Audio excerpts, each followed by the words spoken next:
शहर हैदराबाद में आदि सारिकों की टोली गिरफ्तार। मारटपल्ली पुलिस ने कार्रवाई करते हुए 3 रुकनी टोली जिसमें खरीदार भी शामिल है, इन्हें गिरफ्तार करते हुए मीडिया के रूबरू पेश किया और इन्हें अदालती तहवील में दे दिया। ये टोली के अफराद मंसूबे के तहत बैटरियों का सरखा कर लिया करते थे। इस टोली पर कई मुकदमात दर्ज है। करीब 18 पुलिस स्टेशनों में इन मुलजिमीन पर मुकदमात दर्ज है। बिलाखिर इस टोली को पुलिस ने गिरफ्तार करने में कामयाब साबित हुई। इनके कब्जे से एक पैसेंजर ऑटो और बैटरियों को पुलिस ने बरामद कर लिया। इसकी जुमला कीमत 3.5 लाख रुपये बताई गई। मजीद इस टोली की तहकीकात जारी है। मीडिया से बातचीत करते हुए नॉर्थ जोन के डिप्टी कमिश्नर ऑफ पुलिस सुमति ने बताया। Bureau report INDtoday.com।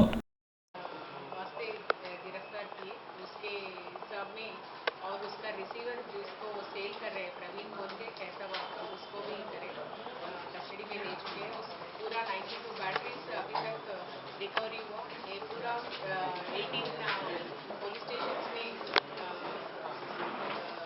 केसेस हुए।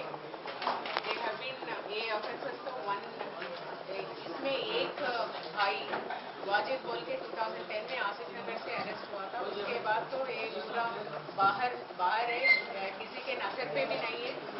ये 2010 से कर रहे हैं, मगर 1 ईयर से जो ऑफेंसेस किए हैं वो पूरा हम ट्रैक कर चुके हैं। अभी Marredpally police have done a good job and they traced technology बिल्कुल यूज़ किए हैं। 3.5 लाख वर्थ प्रॉपर्टी आज रिकवरी हुए। एंड मोर इम्पॉर्टेंटली ये पूरा जो इमरजेंसी का काम में रहते हुए ऐसा बैटरीज चोरी कर रहे हैं, उसके हिसाब से कम्युनिटी को ज़्यादा